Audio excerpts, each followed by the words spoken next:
கோவிந்த கோகுலநந்தன கோவிந்த.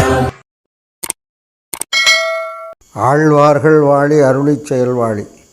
ஸ்ரீமன் நாராயணன் பல அவதாரங்கள் எடுத்த பொழுது பூர்ண அவதாரமாக இருக்கக்கூடிய ராமாவதாரம், கிருஷ்ணாவதாரம். கிருஷ்ணாவதாரத்திலே 4 பேர் கூடி ஒரு பிள்ளையை பெற்றார்கள். ராமாவதாரத்திலே 4 பேர் கூடி 4 பிள்ளைகளை பெற்றார்கள். இந்த ரிஷிகளெல்லாம் எம்பெருமான் கண்ணனுடைய அவதாரத்தையோ அல்லது இறைவனுடைய அவதாரங்களை சொல்லுகிற பொழுது ஆவிர்ப்பதித்தார்கள் என்று சொல்லி அனுபவித்தார்கள். ஆனால் நம்முடைய ஆழ்வார்களோ பிறந்தவாறும் வளர்ந்தவாறும் பெரிய பாரதம் கை செய்து என்று சொல்லி ஆழ்வார் அருளி செய்தார். மகன் ஒருவருக்கெல்லாம் மாமேனி பிரான், மகன் ஒருவருக்கு ஆவதே என்று சொல்லி அவனுடைய பிறப்பை அனுசந்தித்தார்களாகினாலே அப்படியும் ஆண்டாள் நாச்சியார் இன்று அவனுடைய பிறந்தவாறும் வளர்ந்ததையும் சேர்த்து அனுபவிக்கின்றான். ஒருத்தி மகனாய் பிறந்து ஓரிரவில் ஒருத்தி மகனாய் ஒளித்து வளர தரிக்கிலானாகி தாழ்ந்து எங்கு நினைந்த கருத்தை பிழைப்பித்து கஞ்சன் வயிற்றில் நெருப்பெண் நின்ற நெடுமாலே உன்னை அறுத்தித்து வந்தோம் பறைதருதியாகில் திருத்தக்க செல்வமும் சேவகமும் யாம்பாடி வருத்தமும் தீர்ந்து மகிழ்ந்தேலோ நெம்பாவாய். எம்பெருமான் ஒருத்திக்கு மகனாக பிறப்பதே, மகன் ஒருவருக்கு அல்லாதவன் இப்படி பிறந்தானே, இந்த பிறந்ததை நினைத்து நினைத்து உருகி ஆண்டாள் நாச்சியார் ஒருத்தி மகனாய் பிறப்பது ஒருத்திக்குத்தானே பிறக்க முடியும் என்று சொன்னால், அந்த தேவகி இருக்காளே அவளுடைய பெயரை கூட சொல்ல முடியாது. ஏனென்றால் எம்பெருமானை பிள்ளையாக பெற வேணும் என்று சொல்லி நாராயணனே தனக்கு பிள்ளையாக வர வேணும் என்று ஆசைப்பட்ட ஒருத்தி ஆகினாலே அவளுக்கு சமமாக ஒருத்தியை சொல்ல முடியாது. அதே மாதிரி அவனை வளர்த்த அந்த யசோதைக்கு சமமாக ஒருத்தரையும் சொல்ல முடியாது. ஒருத்தி மகனாய் ஒளித்து வளர, அங்கு ஒளித்து வளர்ந்தான் என்று சொன்னால் வசுதேவருடைய குழந்தை பிறந்தவுடனே வசுதேவரும் தேவகியும் பார்க்கின்றார்கள். சதுர்புஜங்களோடு காட்சி கொடுத்தானாம். 2 கை உடைய அத்தனை குழந்தைகளையும் கொண்டான். இந்த 4 கையோடு உடைய எம்பெருமானை கண்டால் என்ன பாடுபடுத்துவானோ என்று சொல்லி, ஐயா 2 கையையும் உடனே ஒளித்துக்குள் சங்கு சக்கரங்களை மறைத்துக்கொள் என்று சொல்ல, இவர்களுக்கு மட்டும் 4 புதங்களோடு காட்சி கொடுத்து மற்றவர்களுக்கு 2 கையோடு காட்சி கொடுத்தான். ஒளித்து வளர தரிக்கிலானாகி தான் தீங்கு நினைந்த கருத்தை பிழைப்பித்து, அந்த கம்சன் இருக்கின்றானே அவனுக்கு நாரதர் மூலியமாக இங்கு கண்ணன் ஆயர்பாடியிலே வளர்கின்றான் என்று சொன்னார்கள். அந்த ஓர் இரவு இருக்கின்றதே, கண்ணனை ஆயர்பாடிக்கு எடுத்து வந்தாராம். ஆயர்பாடிக்கு மதுராவிலிருந்து வந்து தான் இங்கு மீண்டும் அந்த பெண் குழந்தை எடுத்துக்கொண்டு செல்லக்கூடிய அளவுக்கு இருட்டானது அவனுக்கு வந்து காட்டி கொடுக்காமல் இருந்ததாகினாலே அந்த இரவுக்கு பல்லாண்டு பாடினார்கள். அது ஓரிரவில் ஒருத்தி மகனாய் ஒளித்து வளர தரிக்கிலானாகி தான் தீங்கு நினைந்த கம்சன் இருக்கின்றானே, நாரதருடைய கூற்றை கேட்டு எப்படியாவது அவனை அழிக்க வேண்டும் என்று சொல்லி தரிக்க முடியாமல் நித்தியமாக ஒவ்வொரு அசுரர்களை எழுப்பி கொண்டிருந்தானாம். அப்படி தீங்கு நினைத்தவன் இருக்கின்றானே, அவனுடைய தான் தீங்கு நினைந்த கருத்தை பிழைப்பித்து, அவனுடைய கருத்தை பிழைப்பித்தார். எப்படி பிழைப்பித்தார் என்று சொன்னால், அவனிடத்திலே தினசரி கண்ணனை நினைத்து நினைத்து அவன் உருகி கொண்டிருந்தானாம். எப்படியாவது அழித்து விட வேண்டும் என்று சொல்லி அசுரர்களை எல்லாம், அதாவது பூதனை, சகடாசுரன், வச்சாசுரன், கவிதாசுரன், குவலயாபீடம், சார்வணமுஷ்டிகன் இத்தனை பேரை அனுப்பினான். ஆனால் இவர்கள் யாராலும் கண்ணனை அழிக்க முடியவில்லை என்று அவனுடைய கருத்தானது, இவர்களை கொண்டு அழிக்க முடியாது, இனிமேல் நாம் தான் வேறு ஏதாவது செய்ய வேண்டும் என்று பயப்படக்கூடிய அளவுக்கு நெருப்பெண்ணன் என்ற நெடுமாலே அவன் மயங்க பண்ணக்கூடியவன், அடியார்களை மயங்க பண்ணக்கூடியவன், எதிரிகளை பயத்திலே கருத்தை அப்படியே துடிக்கக்கூடிய பண்ணவனாகினாலே நெருப்பெண்ணன் என்ற நெடுமாலே உன்னை அறுத்தித்து வந்தோம், உன்னையே நாங்கள் வேண்டி வந்தோம், வேறொன்றுமில்லை, வேறொருவரையும் அறுத்து உன்னையும் அறுத்திக்கவில்லை, நாங்கள் உன்னையே அறுத்தித்து வந்தோம் என்று சொல்லி சர்வரட்சகனான எம்பெருமானுக்கு ஒருவனுக்கே நாம் அடிமையாக இருக்க வேண்டும் என்பதை உணர்த்துவது போலே உன்னை அறுத்தித்து வந்தோம் பறைதருதியாகில் திருத்தக்க, நீ ஏதாவது எங்களுக்கு தர வேண்டும் என்று சொன்னால் ஏதாவது பொருளை கொடுக்க வேண்டிய அவசியமில்லை. திருத்தக்க செல்வமாக இருக்கக்கூடிய, பிராட்டி மதித்த செல்வமாக இருக்கக்கூடியது, பிராட்டியே செல்வம். அந்த செல்வம் இருப்பதனால தான் எம்பெருமான் வெறுமால், அந்த திரு இருப்பதனால தான் அவனுக்கு திருமால் என்று பெயர்.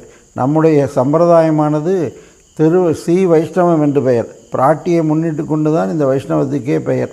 அப்பேற்பட்ட நெருப்பென்ற நெடுமாலே உன்னை அறுத்தித்து வந்தோம் பரிதருதியாகில் திருத்தக்க செல்வம் பிராட்டியனாலே சுரசாகாரத்தினாலே கிடைக்கக்கூடிய அந்த எம்பெருமானுக்கு தொண்டு செய்யக்கூடிய அந்த செல்வத்தை தர வேண்டும் என்று பிரார்த்தித்தார்கள். அப்படி என்ன உங்களுக்கு கொடுக்க வேண்டும் என்று கேட்க, நாங்கள் வருத்தமும் தீர்ந்து மகிழ வேணும் என்றார்கள். இத்தனை நாள் உன்னை பிரிந்திருந்த அந்த வருத்தம் இருக்கிறதே, அது தீருவதற்கு உனக்கு தொண்டு செய்ய வேணும். அந்த தொண்டு செய்வது எப்படி? மகிழ்ச்சியாக இருக்க வேண்டும் என்றான். பிற மதங்களிலெல்லாம் தொண்டு என்று செய்வதை விட இந்த உலகத்திலிருந்து மீள்வது ஒன்றுதான் மோட்சம் என்று சொன்னார்கள். அப்படி இல்லாமல் எம்பெருமானாக இருக்கக்கூடிய ஸ்ரீமன் நாராயணனுடைய அந்த பரமபதத்துக்கு சென்று அங்கு தொண்டே செய்து தொழுது வழியுலக பண்டே பரமன் பணித்த வகையாகினாலே அங்கு அடியாருடைய கூட்டுறவோடு எம்பெருமானுக்கு தொண்டு செய்து தான் எங்களுக்கு சிறப்பாகினாலே நாங்கள் வருத்தம் தீருவது மட்டுமல்ல, மகிழ்ச்சி என்று சொல்லக்கூடியது. சிறையிலே இருக்கக்கூடிய ஒருவனை விடுதலை செய்துவிட்டால் ஒரு 15 வருடம் 14 வருடம் உள்ளே இருந்து வெளியே வந்தால் அவனுடைய உறவு எங்கே இருக்கிறது, யார் என்னன்னு தெரியாதாம். அவனுக்கு அப்பொழுதுதான் வருத்தமே உண்டாகும். சிறையிலிருந்து வெளியே வருகிற பொழுது சந்தோஷம் வராதான்றார். இனி வெளியே போய் நான் என்ன செய்வேன் என்று சொல்லி அவன் வருத்தப்படுவது போலே இந்த ஜீவாத்மா பரமபதம் என்று சொல்லக்கூடிய அந்த ஒப்பற்ற நாட்டை அடையாமல் இங்கு கைவல்யமாக இருக்கக்கூடியது மீண்டும் யாரும் இல்லாமல் இருகலிறப்பெண்ணும் ஞானிக்கும் அப்பயனில்லையேல் சிறுகர் நெய்வதோர் பாசம் உண்டாம் பின்னும் வீடு இல்லை என்று சொல்லி ஆழ்வார் அருளி செய்கிறார். அந்த கைவல்ய மோட்சத்தை இல்லாமல் அந்த பரமபதத்தை சென்று அவனுக்கு தொண்டு செய்வது தான் இந்த ஜீவாத்மாவனுடைய சொரூபம். அதுதான் அவனுக்கு மகிழ்ச்சி என்பதை இந்த பாசுரத்திலே ஆண்டாள் நாச்சியார் அருளி செய்கின்றார். ஒருத்தி மகனாய் பிறந்து ஒருத்திக்கு மகனாக திருமந்திரத்திலே பிறந்து துயத்திலே வளர்ந்து என்று சொன்னபடி ஆச்சாரியன் என்பவன் எம்பெருமானுடைய திருக்குணங்களை எல்லாம் அந்த ஸ்ரீமன் நாராயணனுடைய திருக்குணங்களை எல்லாம் நாம் அனுபவிப்பதற்கு திருமந்திரம் என்று சொல்லக்கூடிய மந்திரத்தையே நாம் கொள்ள வேண்டும். அதுக்கு மேலே அந்த துயத்திலே வளருவது என்பதை ஒருத்தி மகனாய் பிறந்து ஓரிரவிலே ஒருத்தி மகனாய் ஒளித்து வளர்ந்து தரிக்கிறானாகி தான் தீங்கு நினைந்த கருத்தை பிழைப்பித்து சுவாமி எம்பெருமானார் போன்று இருக்கக்கூடிய ஆச்சாரியன் அவர் யாதவ பிரகாசனிடத்திலே சென்று கல்வி கற்கின்ற பொழுது இவனுடைய ஞானத்தை கண்டு எப்படியாவது இவனை கொன்றுவிட வேண்டும், கங்கையிலே சென்று அந்த கங்கை வெள்ளத்திலே தள்ளிவிட வேண்டும் என்று திட்டமிட்டு சென்றாராம். அந்த கருத்தை பிழைப்பித்து விந்திய மலையிலிருந்து சுவாமி தேவராஜ பெருமாளாக இருக்கக்கூடிய காஞ்சி வரதராஜன் பிராட்டியோடு சென்று அவரை மீட்டு வந்தார்கள். ஆகினாலே கருத்தை பிழைப்பித்து என்று சொன்னால் அது மட்டுமல்ல, அவருடைய கருத்தாக இருக்கக்கூடியது எப்படியாவது அந்த அத்வைத கருத்தையே உலகுக்கு சொல்ல வேண்டும் இருந்த கருத்தை பிழைப்பித்து அவரை தன்னுடைய சிஷ்யனாக ஆக்கி கொண்டார். அப்பேற்பட்ட பெருமை உடையவராகினாலே கருத்தை பிழைப்பித்து கம்சன் வயிற்றில் நெருப்பென்ன நின்ற நெடுமாலே இவர் யாத்திரை முடித்து வந்தவுடனே யாதப்பிரகாசன் கண்டு பயந்தானான். நெருப்பென்ற நெடுமாலே உன்னை அறுத்தித்து வந்தோம் பரதெழுதி ஆகில் திருத்தக்க செல்வமும் சேவகமும் யாம்பாடி. இங்கு திருத்தக்க செல்வம் என்று சொன்னால் பிராட்டியாக இருக்கக்கூடிய பெருமாள், அந்த பெருமாளை அடைவதற்கு பிராட்டி போலே இங்கு நாமும் சங்கு சக்கரங்களை தரித்து கொண்டு எம்பெருமானுக்கு தொண்டு செய்வதற்காக தான் தயாராகிக் கொள்வது தான். உன்னை அறுத்தித்து வந்தோம் என்று சொல்லி எம்பெருமானுடைய கையில் கனியன்ன கண்ணனை காட்டித்தரினும் உந்தன் மெய்யில் பிறங்கிய சீரன்று வேண்டிலன் யான் என்று சொல்லியும் அவருடைய பெருமையை சொல்லி நேராக யார் வந்து பெருமாளே வந்தாலும் எனக்கு வேண்டாம், உன்னுடைய ராமானுஜருடைய அந்த தொண்டு செய்யக்கூடிய அதுவே போதும் என்று அருளச் செய்தாராகினாலே வருத்தமும் தீர்ந்து மகிழ்ந்து என்று சொல்லி இந்த வருத்தம் தீர்வது எம்பெருமானிடத்திலே சென்று சேருவதற்கு முன்பால் இந்த இனிமேல் பிறப்பில்லை என்ற நிலை உண்டாக வேண்டும்.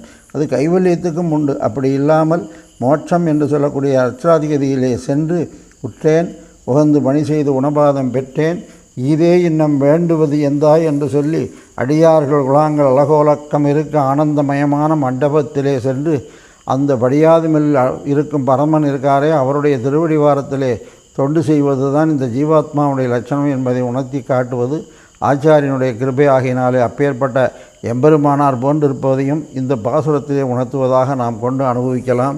ஆழ்வார்களுடைய பெருமையும் ஆச்சாரியருடைய பெருமையும் ஆண்டாள் நாச்சியார் ஒருங்கே அனுபவிக்கக்கூடிய பாக்கியத்தை கொடுத்து அவருக்கு பல்லாண்டு பாடி அமைகின்றோம். ஆழ்வார் எம்பெருமானார் ஜீயர் திருவடிகளே சரணம், ஜீயர் திருவடிகளே சரணம்.